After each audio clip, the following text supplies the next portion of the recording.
All right. So good morning, good afternoon, and good evening to all of you. I'm Peter Chalif, co-head of Citi's fixed income beta, electronic, and algorithmic trading business.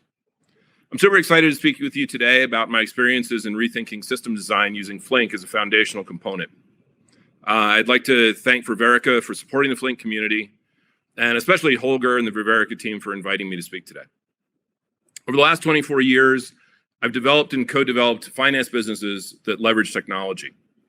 This includes trading, risk, and client-facing systems, as well as the initial business and technical framework for the Muni Center, one of the first online electronic trading venues for bonds. I've worked on and co-developed the integration of a loan business and a variety of other projects. Over that time period, I've been a trader and manager of businesses in a wide variety of bonds, rate and credit derivatives, loans, and fixed income ETFs. I'm incredibly grateful for the opportunities finance and especially Citi have given me. Please note that this presentation is based on my personal experience and should not be considered the official views or policy of Citi. My presentation today is going to be less technical than the rest you'll see in the conference. From the training yesterday to the the presentations this afternoon and tomorrow, it's going to be more of a story of transformation and moving a large organization from legacy design and development paradigms and into a more modern world. My goal today is to illustrate some of the challenges that we faced in managing technological progress and change in a large organization, and the benefits of doing so. So when talking about trading systems, I'm referring to the systems that operate in the over-the-counter broker-dealer trading space, known as OTC trading. That being said, a lot of these concepts carry over to other domains of finance and other large systems, regardless of what field they're in. This is an idealized and simplified version of how OTC trading works. This diagram illustrates a few of the pre-trade communication channels that exist on nearly every trading desk. Broker-dealers who operate in this space have clients who are asset managers, insurance companies, corporations, governments, pension funds, and other large entities that invest in markets on a large scale. Traders, on the other hand, these clients are generally covered by salespeople who interact with the client, provide market information, and take and manage orders. Traders, on the other hand, are responsible for generating prices on the instruments they transact in. Historically, the vast majority of this communication was done verbally, and like most unstructured communication, it had issues and was inefficient. In the early 2000s, OTC trading venues came along, both for fixed income and various forms of off-exchange liquidity and equities. These venues helped in some ways, and in many cases, reduce the manual overhead on smaller trades. Some of these venues offer services to try to simplify communication between clients and the dealers. Due to the wide range of technical capabilities in the market, while it helped somewhat, it also just created another way for things to go wrong and for complexity to win. In most cases, each of the lines shown here contains iterative and often non-deterministic communication, which of course makes the whole thing worse. In reality, the prior graphics only describe a small part of what happens in the pre-trade phase of the trading workflow. With the addition of post-trade processes, we can see there's a lot more stakeholders, far more communication channels, and a lot more places where things can go wrong. I couldn't even fit the venues on this slide without it starting to look ridiculous. So some of you have heard me say in the past that finance used to be the hard problem to solve. And I've only shown a very small part of that domain. In almost all areas of finance, the simultaneous challenges of data volume, velocity, and complexity, combined with the strict regulatory demands, changing business workflows, and lots of other dimensions that go into how do we develop a system, or more importantly, how do we develop a process for transacting, creates a fascinating, complex, and multidimensional problem. But there's one more dimension in finance to worry about, and it might actually be the most important one. What's the cost of a single error or exception? What's the cost of a system problem? In the top left, infrastructure and code management error, there's one well-known example that exceeded $400 million and wiped out an entire company in minutes. Middle left, there's the risk of a runaway algo or other electronic trading processes, where both the error and the associated fines from regulators who expect us to, and rightfully so, expect us to manage our electronic trading processes, those fines and the cost of an error can have a significant financial cost. Could be hundreds of thousands into the hundreds of millions of dollars when all is said and done. And in the bottom left, if internal processes fail and can't be recovered quickly, the fundamental regulatory responsibilities and the fundamental and financial metrics that govern the right to do business as a broker-dealer in the United States and around the world might put the entire platform in jeopardy. A little bit less dramatic, but in the top right, simple indicative data problems with an error rate of 0.5% can wipe out half of a trader's year. And there's the Superman problem. And this one actually keeps me up at night. The slow accumulation of losses due to an underlying calculation error that isn't caught for an extended period of time. I've seen and heard of errors like this that go on for months and years and cost, in the tens of millions. So why does finance still contain hard problems?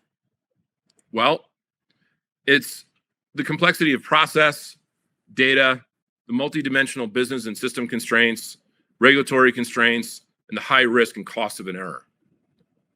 To borrow a Murray Wace quote, if you're walking down the sidewalk, it's not that exciting. If you're walking down the sidewalk and someone's throwing bowling balls at you and you're dodging them, that's exciting. In this business, though, the bowling balls can wipe out an entire company, making process design, sound engineering, and extensive testing critical to the business. So now I want to talk a little bit about how Flink enabled us to make progress in this domain and how progress in the consumer tech world enabled financial system design to move into a new generation. The challenges we find in OTC trading in the consumer technology space are different. And to date, each has required its own engineering solutions. Those solutions are now starting to merge. And Flink is a huge part of that.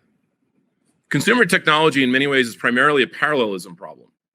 How do I take relatively simple workflows, select a product, add it to a cart, enter billing and shipping address, and get a simple yes/no on a credit card payment, and then scale it across a large number of consumers? Or search for ride-sharing cars nearby, exchange user and location data, and then track and bill for services. These overall workflows might be simple, but doing that at scale is a hard engineering problem. I'm incredibly impressed by the solutions designed for those problems, many of which have been developed by the people in this community. I'm grateful to all of you for pushing the edges of what's possible in technology. In the consumer world, we might deal with some inter-user conflicts, like who bought the last roll of paper towels during a global pandemic. But that's less of a driving constraint than the sheer parallelism scale required. In comparison, trading systems have both a parallelism and a deep concurrency problem. Financial market events and the resulting decisions are often heavily interdependent, especially through time. As I showed earlier, trading systems also have inherently complex workflows. Even block trading in equities is still a largely manual process when communicating with certain clients. One of the reasons is that ad hoc interaction contains optionality and therefore the possibility of making more money. I worked with a trader about a decade ago who was a master at retaining optionality in every single conversation he had. Is that your best price? Clients would ask. Yeah, that's my best right now. He said it so casually as to not be noticeable. He might change his mind 3 seconds later. Hey, you want to get lunch later? Sure, I'll try to make it. No surprise, he was also a professional poker player. Try replicating that in a structured trading protocol, though, without the nuance of language.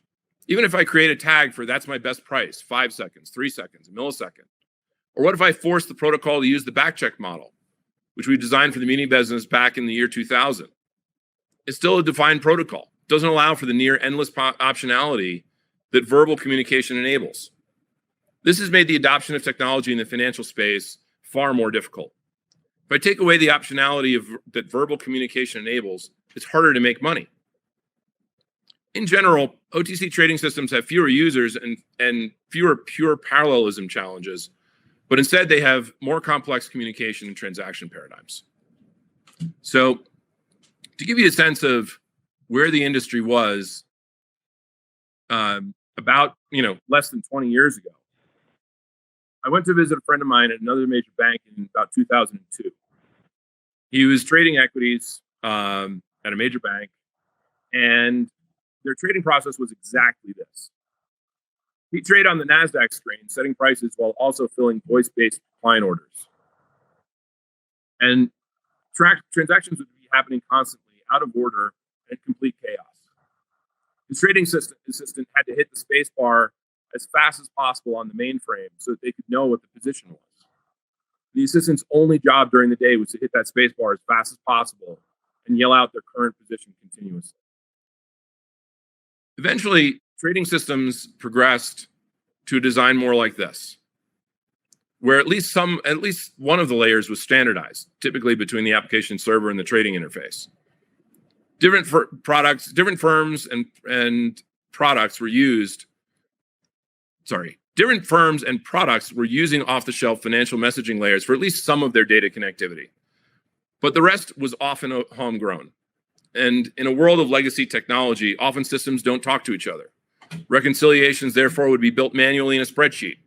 And if a project lead moved on, the knowledge needed and motivation to fully integrate the system left with them.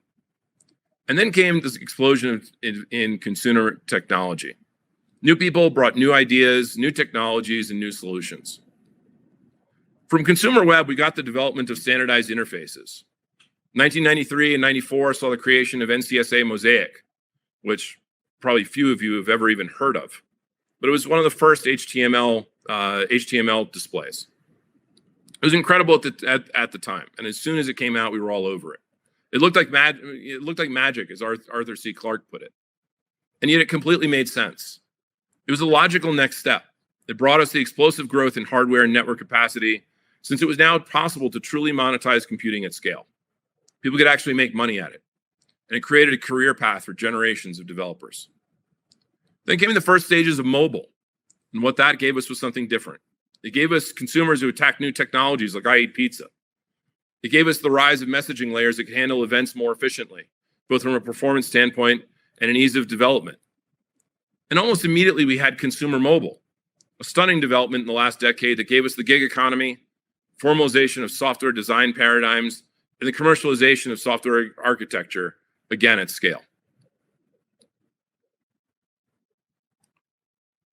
So what changed? The rise of consumer technology over the last decade and the standardization of the last 5 years gave us 5 primary things. Standardized solutions for messaging, interfaces that can operate on the volume of data a trader or salesperson has to handle, a dramatic reduction in hardware cost, the standardization of data practices, and most importantly, it also brought increased availability of people with that kind of expertise. Kafka and tools like it solved the velocity and scale problem, but we were still struggling with the complex interactions between users and fundamental processes. With more electronic venues and more trading opportunities came more complexity. So the rise of the consumer world helped solve our parallelism problem, but it didn't help with the concurrency and complexity problem. Dealing with a lot of different services, all consuming and manipulating the same data sets in a highly distributed and asynchronous way, almost all in millisecond time, is a non-trivial data management problem and process orchestration problem. What came next didn't make it any better. In fact, it brought chaos. At a single point in time, every single one of these tools were in production supporting one division. And then, in fact, this is only about 2/3 of the services that we were using at the time. And I was actually going to put more on the slide. I literally just ran out of time and space to copy and paste logos. You can see that a lot of these tools are the same. They do functionally almost the same thing.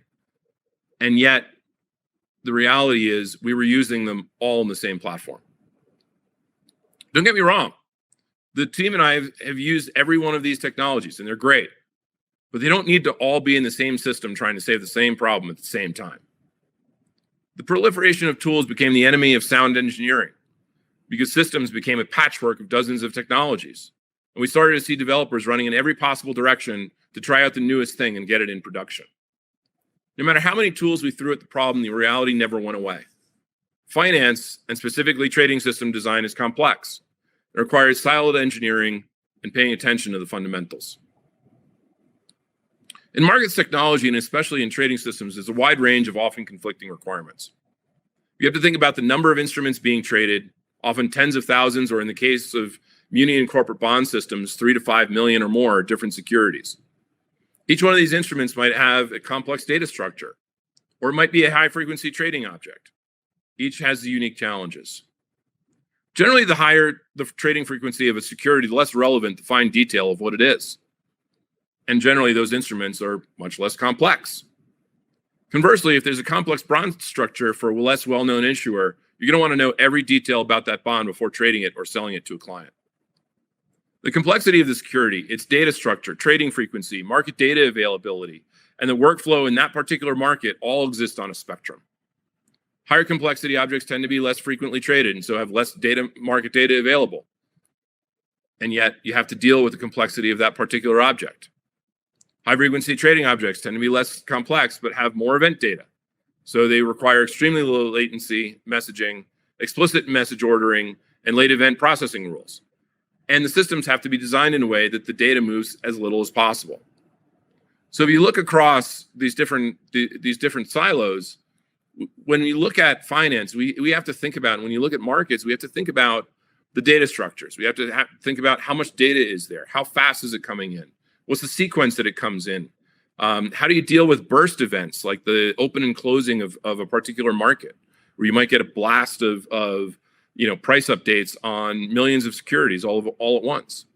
And then you have to deal with the workflow complexity, how each individual market happens to transact and communicate about a particular part of the market. And at the bottom, you have the external constraints, regulatory constraints, which are absolutely critical to the functioning of a sound securities business.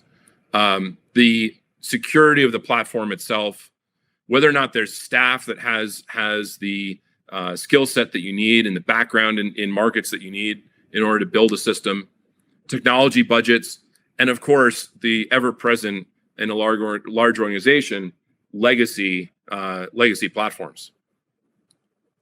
So when we think about trading system design, we're really thinking about three primary dimensions given the constraints at the bottom. We're thinking about the workflow complexity and event dependency within that particular market. Is a bid and an offer on a particular security dependent on each other? If someone has a piece of information, what decision does that lead them to? And how do they make that decision? The data velocity, consumption, calculation, and production speeds.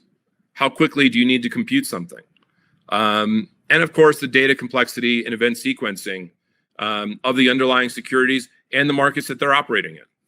Is the mechanism of trading more complex, where you have one-on-one communication between trader, salesperson, and client, or trader or salesperson and client going on in parallel constantly? Or do you have a more formalized mechanism of request for quote or simple exchange bid offer? In the case of simple exchange bid offer, the velocity of that of equities markets when you're dealing with that is extraordinary.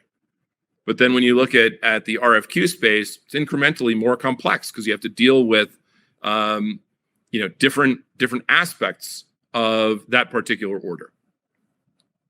So if you're talking about listed common stock trading like S&P 500 stocks, it would be about here. So it would be extreme velocity, relatively low on the data complexity, fairly high on the event sequencing, but also relatively, I can't really show the third dimension, but relatively low on the workflow complexity scale. So, and then if you look at loan trading, for example, extremely low data velocity, it could take days to process a loan portfolio. Very high in the data complexity space because you're thinking about all of the different characteristics which are written about these loans. Loans are contracts, so there's lots of different dimensions of features of loans that might be embedded deep within a particular document. So one system does not fit all of these capabilities due to the interplay of the different constraints. And the technologies used to address velocity and to some extent data complexity in the consumer space are great, but they haven't really addressed the workflow complexity for us yet. So here's what we needed to build. We were building a trading system. It was originally a prototype in order to a proof of concept to see if we could actually go in this direction. And it has to be able to handle millions of different products, about 8 million different QSIPs, which is a security identifier. Multiple automated workflows of high and low velocity, both operating on objects and on lists of objects. Complex human behavior and workflows has to be able to integrate with internal strategic and legacy systems, integrate with external vendors like venues, has global user, has users in every time zone, and it has to be flexible. It has to be flexible to account for the workflow complexity that we talked about earlier. And from a pure system requirements perspective, it has to be performant. We can't have a trader waiting 3 minutes for a page to load.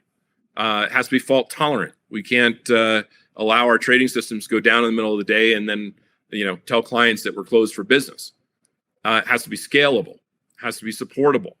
In a large organization, we have a separate support organization that has to be able to stay on top of how that system is actually working, and is it working? What are the issues that we're seeing in gateways? Is there back pressure in a particular component? It has to be extensible, and an incredibly important constraint. It has to be able to be built on city-approved infrastructure. When you think about a global bank is going to be extremely careful and strict about what comes into our systems. What different types of tools can we use, and making sure that City and City's technology engineering department was comfortable with what we were trying to build. It's incredibly important to us. So this is what we were looking at the time. This is a legacy design paradigm that you might find at a large institution, not just in finance. Most of you will look at this and go, no way, who would ever do that? I've got streaming coming into a process that then interacts with another process over a REST API that is consuming data in batch from another system, and then the output is batch after doing all these different transformations of protocol for how you exchange data. And who would ever do that? Like, no one would ever design a system like that. But it's not intentional. It comes from the fact that most major institutions are using systems developed over a long period of time and across generations of managers. Components are built to address a need at a point in time with whatever technology is available. Order handling of a specific type in a specific product, for example. And while I sketch this as an example without reference to a specific system, I can think of a lot of different processes that I've seen that are not that far from this. And that's where Flink came in. The title of my talk is Flink First. And what that really means to me is that thinking about Flink and the changes that it makes possible as a fundamental design component, as a fundamental core way of how we exchange data, and what that means to how we think about trading system design. Seeing Flink for the first time reminded me of seeing Mosaic back in, I think it was 1994, which was extraordinary, but it was also the logical next step. And when I saw Flink, I thought it was extraordinary. And when I read the book, I thought it was even more extraordinary. And it was also the logical next step. It was what the world of technology needed. We took a hard look at the infrastructure, system design, and development processes at Citi and applied more modern principles to it. We leveraged newer technologies like Flink, and working extensively with our friends at Ververica, developed what was originally billed as a proof of concept, but is becoming the foundation for an entire trading business line at Citi. Everything within the platform is a Flink component, and enforcing that altered the thought process of design completely. It was a revolution for us, and yet it was just the next step. So these are the principles and governance that have gone into the development of our system. There's nothing revolutionary about this. Having common design paradigms for common problems, eliminating domain biases, in where someone who's been developing systems in a particular space has their way of thinking about how something should be solved. Thinking, a little bit more modern, thinking about Flink as a data mesh, thinking about Flink as the default mechanism for how all data within the system is exchanged. We put in a lot of rules around architectural governance. Mainly this resulted in a lot of stress, but also within the technology team, because developers are often very creative and want to solve problems on their own. And yet it allowed us to make sure that every component within the system fit within the system in a way that it could be extended. The system could be enhanced. The system could be maintained in a way that the patchwork of different solutions that we saw earlier was not how we were functioning. So here's a conceptual view of the system. Inside the shell, we protected the system from scope creep, architectural paradigm shifts. We also protected the data models and data access process from contamination. And when I say contamination, I mean people doing things differently. Just to run through the fundamentals, the system consumes roughly 8 million records of products, many of which have multiple dimensions of characteristics. And a lot of these products have 100+ data fields that describe them with between 5 and 20 subtables of data. Market data, next one coming across, next box over. The system consumes in real time ticking data for various types of bonds and equities, connects to 4 different trading venues, and also to internal services for ticketing, regulatory reporting, and other functions. And to give you a sense of scale, the closing snapshot of prices alone consumes two-sided pricing on multiple million securities from each of several vendors and ticking prices at different paces on those securities throughout the day. And many of those tick multiple times a second, and sometimes an order of magnitude or two faster than that. At the bottom, we have our interface layer, where traders on the system interact with it and make market-based decisions. And of course, persistent storage, primarily for business relevant events and infrequently accessed data. Flink was a huge part of this. The vertical and horizontal lines on this diagram are Flink messaging layers. They are, point-to-point communication within Flink, or service-to-service, I should say. Flink also provided the backbone on which management could remove the variability in the platform. So that it was only 1 or 2 ways to solve a given problem. Engineering became the deciding factor instead of legacy bias. And I'm incredibly proud of our development team for learning Flink and building this platform start to finish in 18 months. 5 years ago, building the initial release, the prototype release, with the functionality we got out of the box from Flink, would have taken years to build. And the reality is that some of the things that we're doing on the platform would not have been possible even 5 years ago. I'm really looking forward to Ricky Saltzer's speech tomorrow on designing at Fortnite scale. Met him yesterday. And to Cato's presentation later today on data-driven development. But I'm also hoping it doesn't make me want to run back and redesign everything. And I'm sure that the development team feels the same way. One of the things I'm so impressed with about Flink are the incredible diverse ways people are using it. And being a part of a community like this, where so many of you are doing cool things at incredible scale, is a lot of fun, at least for me. So on this slide, this is kind of describing the difference between traditional design and Flink-based design. As we talked about, we had every imaginable solution under the sun in some of our legacy systems. A lot of the messaging protocols were entirely homegrown. Custom APIs everywhere, custom caching layers. People would build their own caching layers. People would buy caching layers. Now we're going almost entirely Flink and REST-based. Data access, lots of different components would hit the databases directly, causing contention problems, access problems, maintenance problems. What do you do when someone wants to change the data model? When someone on the business side, like yours truly, says, why can't I just put this column in this new column in the database? Data structure management was ad hoc, We had, each service development team would design their own data models. And now we've moved to more structured and standardized data management tools. Logging, people logged everything. I mean, we had every single event logged in the system, and it was overloading everything we did. Support became almost impossible because no one knew how to read the logs. So now we only store business relevant events in the log, remainders in the message store. And fault tolerance, can't build a trading system without fault tolerance. The functionality out of Flink, out of the box, to me is just incredible. And super excited to see more of what happens in that space in the coming years. So I'm going to give two specific examples of the trade-offs and considerations we encountered in the new infrastructure.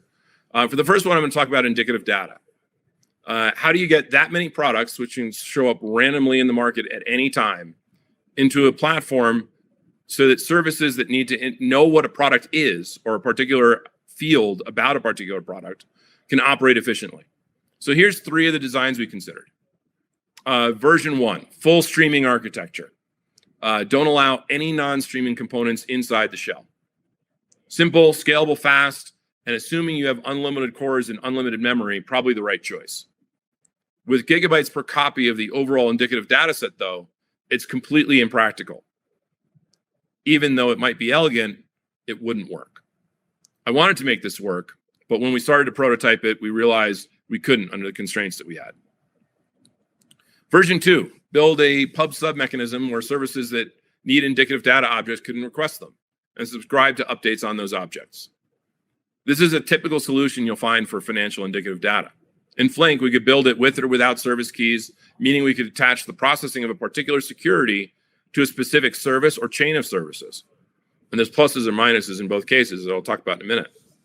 Version 3, build a pub sub engine that separates the world solely by product type. Muni bonds go here, corporate bonds go there, equities go there. I can't stand this design. It's a very common design within the financial world, but it's one of my personal pet peeves and drives me insane. For one specific reason. It allows developers to assume that the services that they're developing, which should be universal and should work on different types of products, only have to work on one specific product. And that's a recipe for disaster in a system that needs to process a lot of different product types. The equivalent would be, imagine Netflix building different services to stream different movie genres. One for comedies, one for drama, one for true crime. You get the idea. Imagine Alibaba saying that, paper towels are are sold this way, and sneakers are sold this way, and t-shirts are sold this way. Doesn't work. In the long run, it's a disaster. So what we chose was something very close to version 2, using keyed services only when it made sense. Here's another type of problem that Flink helped us solve, and it looks like a relatively simple back pressure problem. In a well-architected streaming platform, message velocity should be trivial, should be easy, maybe. Strategy 1, drop messages without unpacking. Just, if you experience back pressure, just start, just add the newest one to the front of the bus, to the front of the message bus. Problem there is that you're very quickly going to run into regulatory and client problems when information that you had available at the time in your system was not used in the best interest of a client. Maybe it never hit the system because you filtered it out, but that's not the ideal scenario. Strategy B, only publishing messages when the price changes could work in the system. Only publishing messages when the price changes could work. It solves a downstream interface consumption problem, but depending on the process, you might need to prioritize the most recent events. And then there's strategy C. This is a great idea. You just finished a re-engineering project. You're auto-scaling on Flink and Kafka. You're keying by security identifier, and with enough CPU, life is good. But what happens when the business decides to take conditional orders across two different products? You never architected for that. You've scaled your system on the rule that all orders tied to an identifier run through an auto-scaled service that is unique with respect to a single security identifier. Now what do? You explain to management that you can't take these types of orders? The answer is going to be, we just finished the re-engineering project. What are you talking about? So without Flink, the design paradigms we've built would be a lot more challenging. And working with Flink has been both a valuable and eye-opening journey for me. I'd like to take a minute to thank the people on this slide for their presentations and books. I've learned a lot from you, even though in most cases we've never met. And from the extraordinary Flink community and the countless Flink Forward YouTube videos. Those have been extraordinary from my understanding and for the team's understanding of what was possible in this world. I'm also especially grateful to the founding members of the Stratosphere project for taking on this family of problems and developing the solutions that turned into Apache Flink. In conclusion, if you're interested in learning more about trading system design or opportunities at Citi, please find me on email, find me on LinkedIn. If you're interested in opportunities at Citi or other projects that I'm aware of, please just reach out to me or ask the team from Ververica to connect you. Thank you very much for your time. Thank you for your support of Flink, and super excited to have had the opportunity to speak to you all. Thank you very much.